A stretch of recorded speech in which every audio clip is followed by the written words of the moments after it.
از این لحاظ میگه من از این دنیای شما سه چیز را دوست می‌دارم. برادرای عزیز، وقتی پیامبر نازنین چیزی را که دوست داشت، دوست داشتن اونم وظیفه ما و شما ضرور هست که ما هم باید دوست داریم. یکم چی گفتن؟ الطیب. دوست می‌دارم که امت من بوی خوش کند. برادرای عزیز، امت من بوی خوش داشته باشه، یعنی از خوشبویی ها استفاده کنند.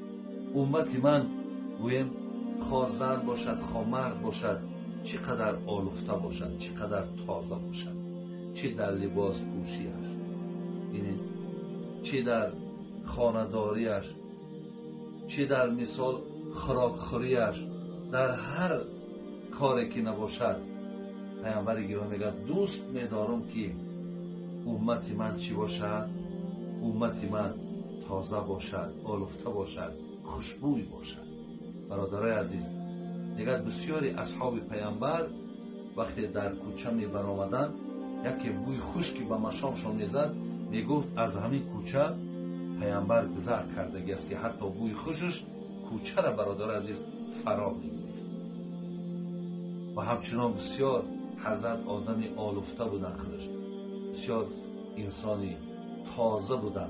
برای همین بود که میگفت ان الله جمیل یحب الجمال، خدا زیباهای زیباها را دوست می‌دارد. ان الله نظیف یحب النظاف، خدا پاکه پاکا را دوست می‌دارد.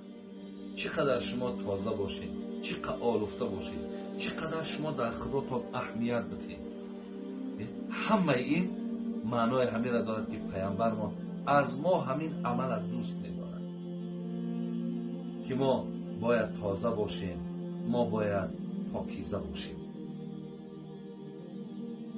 این یکی از چیزهایی بود که حضرت گفت من دوست می‌دارم که خوشبوی باشم و همچنان امت من خوشبوی باشم.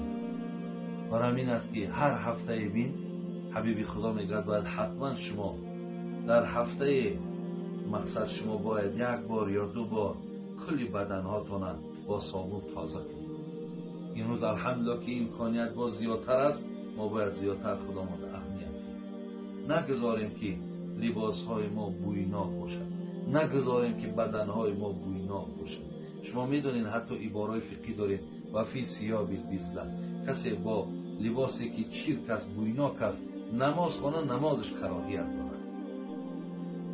یکم چیزی را که حضرت گفت دوست می‌دارم، گفت این خوشبویی است. دوم و نساء، دوست می‌دارم زن را برادرای عزیز پیامبر نازنین ما دوست می‌دارد. ولی من قبلا یک برنامه داشتم برای خاطری که همین زندگی زنها را ویران میکنن یا مردکا زنهاشون را احترام نمیکنن. پیامبر همین میگه دوست می‌دارم زن را. وقتی حضرت پیامبر ما پرسیدن از همه بیشتر کی را دوست می‌داری؟ برادرها، ولی امروز اگه گویا که ما آر میکنیم و گویا که ما مثال اگه مردکیم و گویا که اگه ما هیبت داریم و غیرت داریم و در پیش یکدیگر این چیزها را گفتن برای ما عیب است. این پیامبر مکتب غیرت و مکتب جسارت و همه مکتب بگیم رهبر این مکتب ها بود. ولی چی گفت؟ وقتی گفتن از همه بیشتر کی را دوست می‌داریم، گفت زن عایشه را دوست می‌دارم. گفتن حضرت مقصد ما ای مردکا بود، گفت پدری عایشه را دوست می‌دارم. یعنی وقتی من گویم که زن ما دوست می‌دارم، برادرای عزیز، این معلوم شد که پیروی از پیامبرم هست که بسیاری، ولی من در برنامه پیشتر قید کردم، بسیاری از خانواده های ما را نمیفارد که من گویم که زن ما دوست می‌دارم، یا میترسم که اگر در پیش کلانتران بگم که من زن ما دوست می‌دارم، حالا که پیامبر ابی از هیچ کس نترسید. چیزی که مسئول بود گفت که من عایشه را دوست می‌دارم. دویم چیزی که برادرای عزیز و گرامی پیامبر گفت من دوست می‌دارم این زن است. زنهاتون برادرای عزیز دوست می‌دارم، زنهاتون برادرای عزیز احترام کنید، زیرا پیامبر دوست می‌دارد، پیامبر احترام می‌کند. سیوم و جعلت قرة عین فی الصلاة. دیگر چی بود؟ سوم چیزی که دوست می‌دارم همیشه گوهرک چشمم فدای نماز.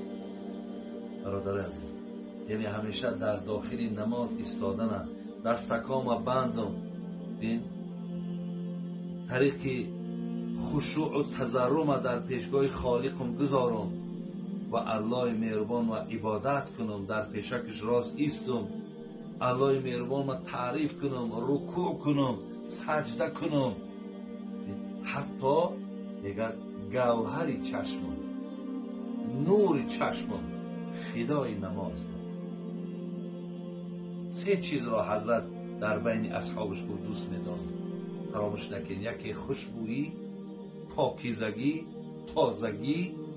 دو، دوست می‌دارم خانوم دوست می‌دارم، زن دوست می‌دارم، اصلا مادر دوست می‌دارم، زن دوست می‌دارم، نه به خاطر شهوت چرانی، بلکه به خاطر که اینها بگیم یک نقش مهم در جامعه ما دارند.